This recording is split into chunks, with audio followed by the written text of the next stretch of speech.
living with a developmental disability have a very short attention span. Some suffer from memory loss.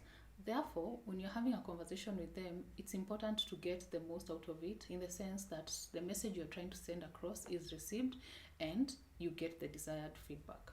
My name is Wanjugunderi, and in this video, I'll be sharing a few tips that you can use to have an effective communication with a person living with a developmental disability.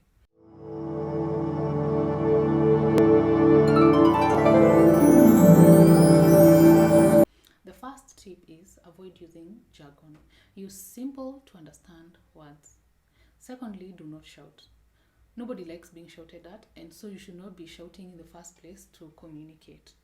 Shouting will trigger a meltdown in the individual, which now will lead you down the road of trying to reassure them and calming them down, and then it throws off the whole agenda of that discussion, which was trying to communicate something. It can also make them shut down and just not communicate with you. Then thirdly, listen intently. Listen to understand. If you do not understand, seek clarification.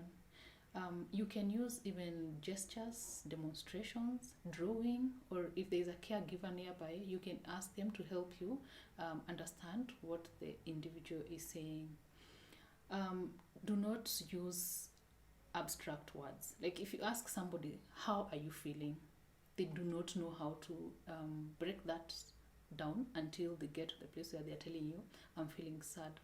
Instead, ask them, are you sad? Are you happy? Which now leads me to the place where to the next point of black and white, right? Like, do not use idioms or figurative language to try and communicate with them, because that too, they will not understand, right? It's important to understand that also communication in the world of people living with disability it's not just verbal.